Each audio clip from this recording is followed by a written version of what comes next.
Retour sur le plateau Equinoxoir, deuxième partie, c'est le temps du débrief, toujours en compagnie du docteur Boussi Ernest Neba du RDPC. De l'autre côté, vous avez Fa Elvis Taillon du Mouvement pour la Renaissance du Cameroun, MRC. À côté de lui, c'est Baristan Dongé, avocat au barreau du Cameroun et de Gambie. En face, un chef de l'État qui a servi un pays, quel que soit le mode par lequel il est parti, il y a des considérations qui sont dues à un chef d'État, même après son décès. Je pense que Germaine Aïdjo a combattu le bon combat. Elle a, pendant qu'elle vivait, sollicité de l'État du Cameroun le rapatriement des restes de son mari dans la solennité. Elle n'a pas pu l'obtenir et même quand elle décède, on aurait pu quand même attendre que l'État du Cameroun puisse au moins déployer un des ministres pour assister au moins à l'enterrement de cette dame qui est également elle aussi partie.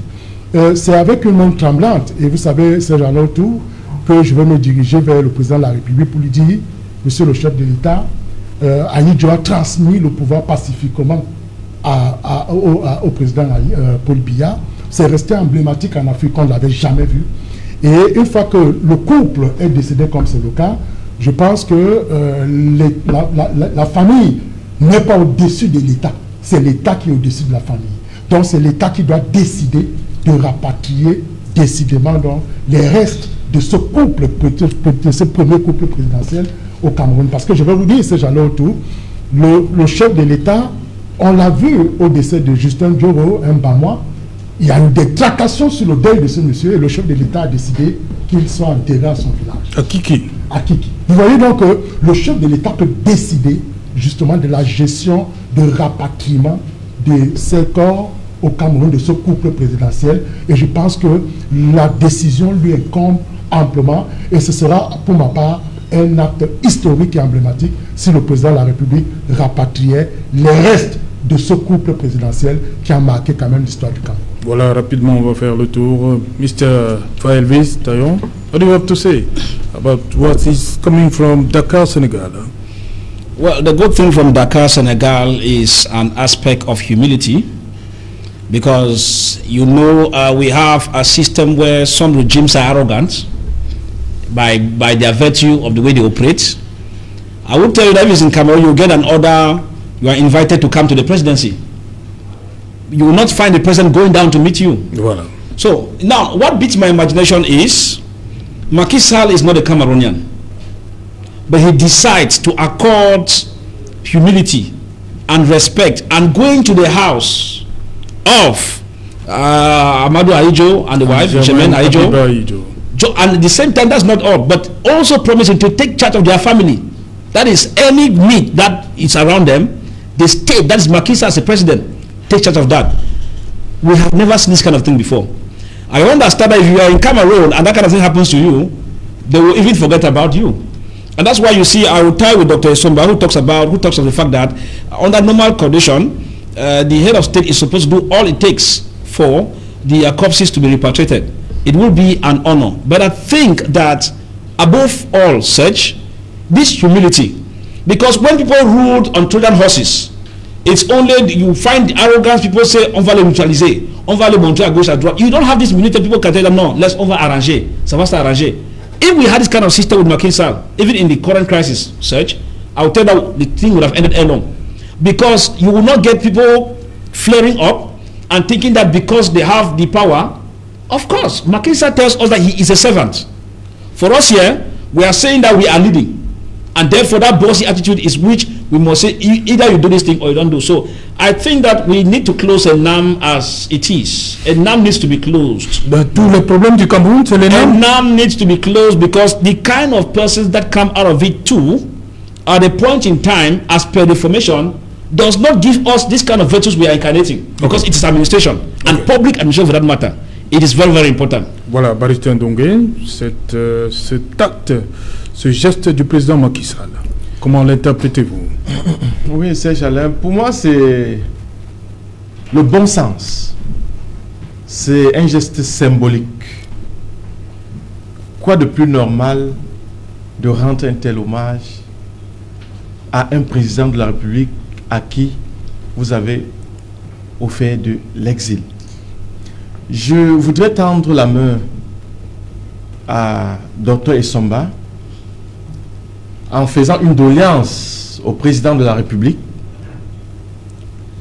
de prendre la ferme décision de rapatrier les restes de la famille Ahidjo. Ça ne coûte rien, mais ça va rester une tâche indélébile dans l'esprit des Camerounais. Et si à jamais ça n'arrive pas, nous allons sortir par la Bible en disant, parfois la mesure avec laquelle nous mesurons, c'est avec la même mesure qu'on nous mesure. Ok, merci. Docteur Boussi, pourquoi le Ahidjo fait... Pourquoi ça coince selon vous? Le rapatriement des restes du président Ahidjo. Mr. Serge, I want to say that in our African tradition, there's what we always say, spirituality. Spirituality, the spirit. And I think that it's high time we respect the spirit of our patriots. And His Excellency Amadou Ahidjo was one of the patriots of this country who fought for nationalism and unity and national integration. And I think that we must honor him and the wife. To be candid, I'm talking like a human being with all humanity, because we must bring this issue of transcendence. Transcendence is all about selflessness. Because what President Macky Sall did is what we call extreme... Macky Sall. Macky Sall. Macky Sall. Yes, Macky Sall. Yes, Macky Sall. It's just a French word, thank you. Macky Sall. It's just, I just want to say that it's an issue of transcendence. Transcendence is all about selflessness. And we'll be praying that let's give honor and loyalty to that family. Okay. They deserve some honor, they deserve some respect, they deserve some values. Because I think that we must bring back some values in our country.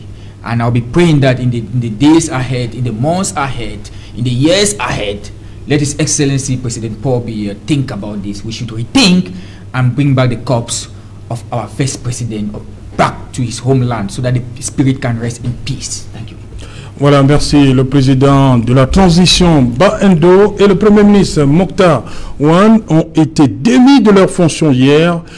Et pour en parler, nous avons tout de suite en ligne Eric Gambi. Bonsoir Eric Gambi, vous êtes à Bamako au Mali, vous êtes journaliste indépendant et surtout écrivain. Surtout, on vous a vu sur ce plateau Equinox. Bonsoir Eric Gambi, dites-nous comment va Bamako ce soir. Bonsoir à vous. Oui, bonsoir également aux panélistes. À l'heure qu'il est à Bamako, la ville, la localité est assez tranquille. Il y a eu un mouvement qui a été annoncé hier pour que les populations sortent à 10 h ce matin sur la place de l'Indépendance. Alors, pendant que j'y étais aujourd'hui autour de 12 h, il y avait un déploiement de la gendarmerie et de la police, mais il n'y avait pas de manifestants du tout. Donc, Bamako vit un calme relatif, mais en réalité, c'est seulement relatif parce qu'il y a la tension dans l'air.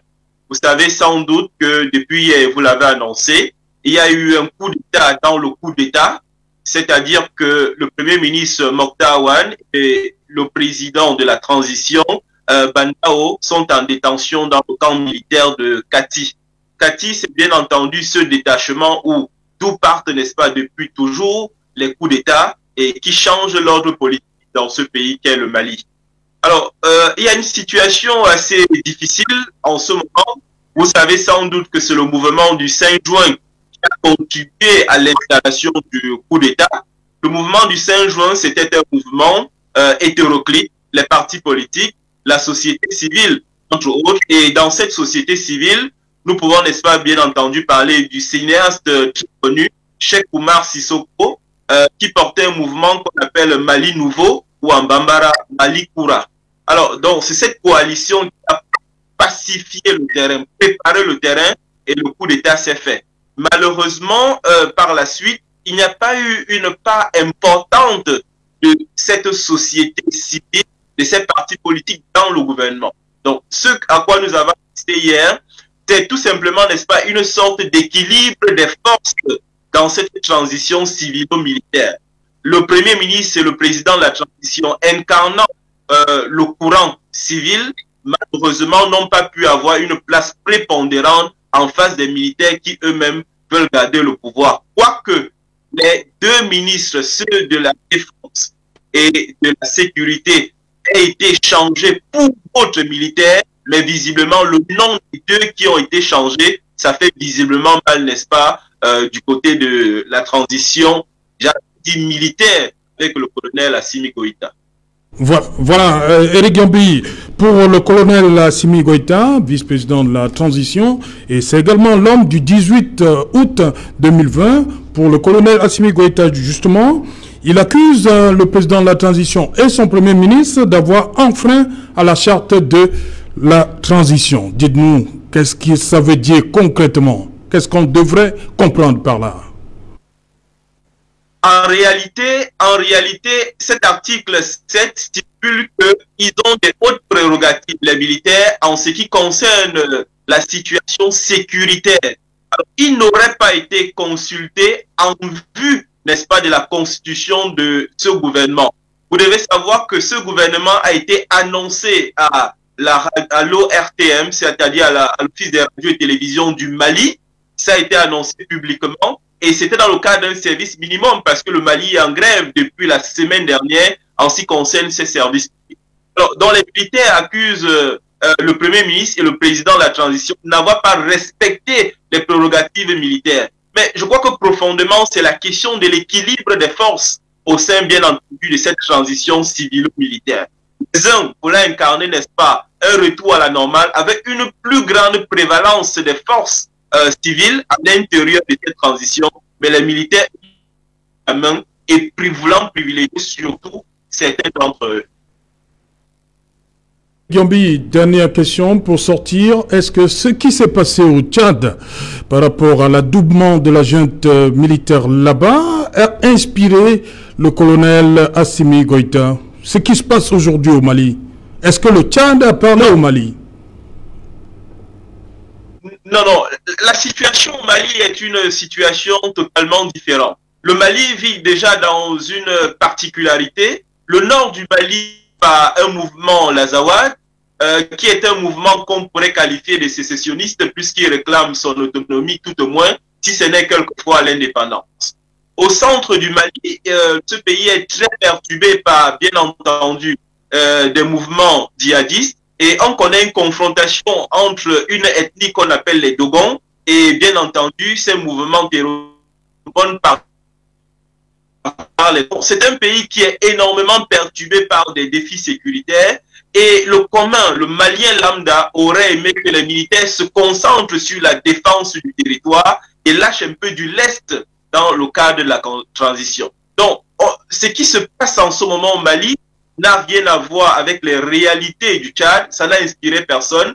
Nous, on semble plutôt penser que nous avons affaire à une armée qui de plus en plus s'embourgeoise et a du mal à quitter le champ politique, le champ à partir duquel cette armée, n'est-ce pas, pourrait puiser énormément de ressources. 5e coup d'État au Mali depuis son indépendance. C'est trop quand même, non? Oui.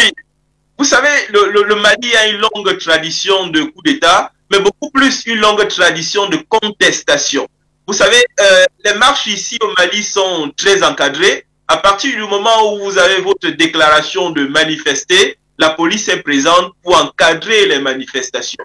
Vous savez, c'est un pays où la pauvreté est en rampante, il y a aussi une frustration importante, il y a bien entendu, n'est-ce pas, une corruption qui est assez élevée. Donc, autant d'éléments qui font qu'il est possible que de temps en temps des coups d'État s'installent, mais ce coup d'État est particulier, j'allais dire ce double coup d'État est particulier au sens où on ne voit pas, n'est-ce pas, des militaires apporter des réponses concrètes aux préoccupations des citoyens, à la différence de ce qui s'est passé avec un ATT, militaire lui aussi, mais ayant formé un coup d'État qui avait apporté des réponses pratiques et efficaces à ce pays. On se souvient également, n'est-ce pas, du coup d'État de Moussa Traoré contre Modibo Keïta, qui lui-même avait pu installer, n'est-ce pas, une sémence, notamment la sémence de l'expression démocratique. Si vous arrivez à Bamako, notamment, vous verrez la maison des jeunes de Bamako, maison au sein de laquelle, de temps en temps, vous pouvez retrouver les personnes de tous bords politiques qui peuvent en toute liberté parler, s'exprimer sur l'état du pays et ne pas être d'accord avec l'État. Donc nous sommes en train de vivre une situation particulière au Mali avec ce coup d'État dans le coup d'État, mais nous pensons également que ce pays étant dans une situation difficile, il trouvera, n'est-ce pas, la sagesse afin de s'associer avec ses partenaires, notamment la MINUSTAH, de même que les grands pays, afin que ce pays mérite définitivement, n'est-ce pas, la stabilité. Merci Eric Yombi. Je rappelle, vous êtes journaliste indépendant, écrivain. Voilà. Merci Eric Yombi. Vous interveniez depuis Bamako au Mali. Bon séjour là-bas. Oui, je suis à Bamako depuis une dizaine de jours. Je crois que demain, ce sera la route pour Ouagadougou, Burkina Faso. Merci. Bonsoir à vous. Voilà, docteur Louison Issomba, le Mali, 5e coup de force. Qu'est-ce que ça peut bien vouloir dire? Instabilité, les institutions ne sont pas fortes. C'est quoi? Les hommes sont plus forts au Mali? Ça, j'en ai tout. Le coup d'État reprend résurgence dans le mode de gestion des États aujourd'hui. Depuis pratiquement 2001, on voit une résurgence des coups d'État qui se justifient par exemple sur le fondement des raisons des crises institutionnelles, des crises constitutionnelles, parfois même des crises économiques ou des crises sociales. Et lorsque ces crises perdurent, on en arrive à vivre des occasions comme celle-là. Vous savez, le coup d'État, sur le plan technique et juridique, est un mode non conventionnel et non constitutionnel d'accès au pouvoir, dont la charte africaine, la démocratie et la gouvernance, tous les instruments juridiques ont souvent condamné l'accès au pouvoir à travers le coup d'État. C'est pourquoi c'est condamné. Et vous convenez avec moi que même quand le coup d'État peut paraître comme une solution à une crise institutionnelle, il ne faudrait pas que les militaires s'accaparent le pouvoir. C'est-à-dire qu'ils peuvent, à un moment donné, encadrer le pouvoir et le restituer aux civils, et même se retirer totalement et ne veiller que, comme ça a été le cas de la charte, ne veiller que à la mise en œuvre de la sécurité. Or, on se rend bien compte dans le cas de l'espèce que la jeune militaire est assoiffée de pouvoir, veut revenir prendre les choses, et comme c'est le cas, c'est-à-dire qu'ils estiment que un gouvernement de transition, le Premier ministre et le président qui mettent en place un gouvernement, aurait violé la charte. Eux-mêmes, en faisant le coup d'État, ont violé la Constitution, en mettant une charte qui vient éliminer une norme fondamentale. Donc il y a là un sérieux problème. Eux-mêmes, ils ne peuvent pas estimer que c'est normal l'acte qu'ils ont posé. La preuve, l'acte est tellement fait enfler la polémique au point où même les populations sortent pour indiquer que ce n'est pas normal. Laissez faire les civils puisqu'ils ne sont pas dans un régime militaire. Donc moi je pense que les choses doivent revenir à leur orthodoxie normale. Les militaires doivent laisser entre les mains des civils l'occasion d'organiser l'État et de sortir de ce désordre institutionnel et constitutionnel. Voilà, Fa Elvis Taillon, 18 août 2020, Assimi Goïta, il revient en 2021. Well, it is just to tell you that... Donc c'était lui le véritable président du Mali. Il était certes vice-président. Ouais. Yeah. Il revient, il dit, il démet de leur fonction. Hein. Yeah. Il démet le vice-président qui démet le président et le premier ministre. Comment comprendre ça? No, you know that in a military setup, or the setup that is not well formed, where the institutions are not much powerful, you have those kind of scenarios. Because Goïta comes back is to let you know that the institutions are not powerful, and that's the problem with French-speaking African countries, where they have powerful persons and not powerful institutions, and that's why we say that the kangaroo system that will cut across Cameroon will cut across all the French-speaking African countries. That's why you see him coming back. So, in a nutshell, you realize such that the military has a role to play to maintain peace, just like what Dr. Issomba was saying. But when you come in, you now give chance. But another problem is we must respect protocol agreements, such. Because if I take over power in a military manner and I hand over to Dr. Issomba, and now Dr. Issomba is constituting a government and he's not consulting me, who placed him there? There is that fear that if I don't address the situation on time, Dr. Issomba might become more powerful. The one who placed Dr. Issomba at that place? No, I'm just giving us an example. yeah, right, yeah. So if I place Dr. Issomba where he is, yes, after I agreed with him that, okay, I am probably the military and he's a civilian, so he should take, these are the terms. In any government, you should consult me. Let's see how I can also get, because when you take over a coup search, there are people from your areas who also have interest to see that you have to protect. Now, if I allow Dr. Issomba and he's becoming powerful and he's no longer consulting me, and putting government in place no longer consulting me, I become scared. That if I allow him to become more powerful, it might be difficult to control him. So I arrest the situation ahead. So that is just the idea behind Goita coming back. But I think that the government that is now in the military barracks were supposed to have also respected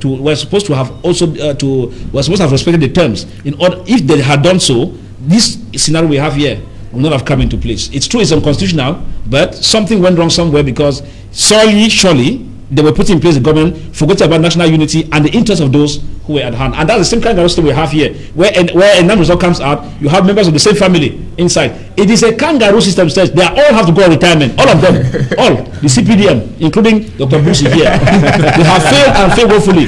Thieves, COVID-19, embezzlement, everything, bad roads and everything. There is nothing good to come from Yaoundé regime, as I speak now, until they go on leave. Thank you. Ok, Barista Ndongé, rapidement. Les militaires ont repris en main ce qu'ils avaient semblé avoir donné aux civils. Voilà. Même comme Bando, le président intérimaire, est un ancien militaire à la retraite, un colonel à la retraite. Okay, Serge Alain, let me thank Mr. Elvis. I'm totally share his point of view regarding the respect of the protocol. Vous savez, Serge Alain, on lit les taureaux par les cornes et on lit les hommes par la parole. Si tel est que le protocole stipule de façon claire que le Premier ministre ou bien le président de la transition doit consulter le colonel Goita pour nommer un ministre et qu'il ne l'a pas fait, il a violé le protocole et c'est tout à fait normal que le colonel Goita redoute le président de la transition. Maintenant, j'aurais dû supporter le président de la transition en disant qu'il faut remettre le pouvoir aux civils.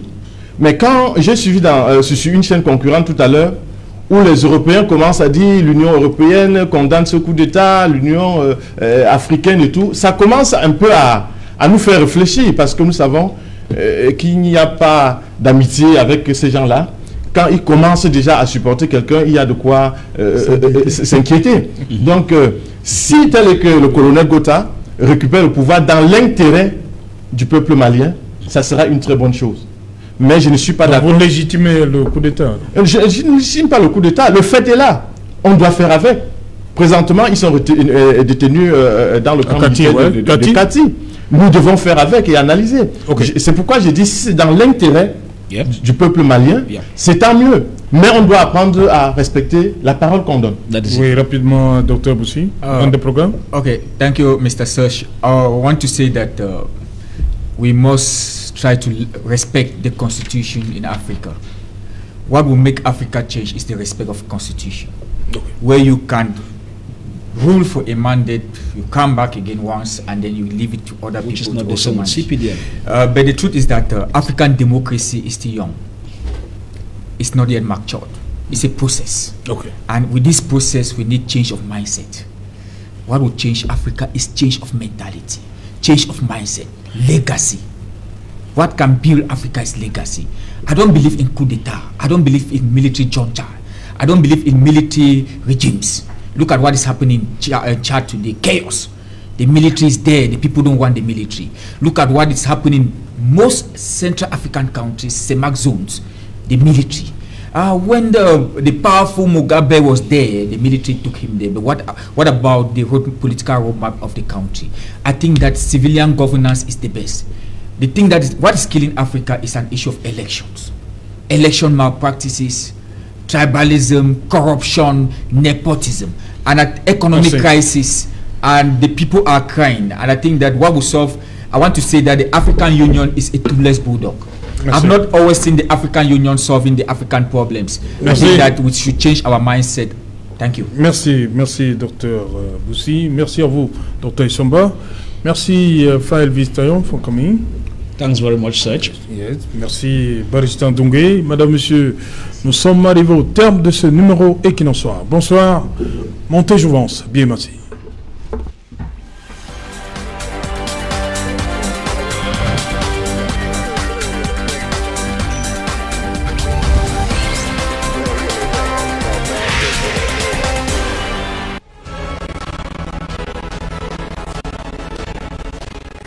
Conteneur terminal. international a reçu ce lundi 10 mai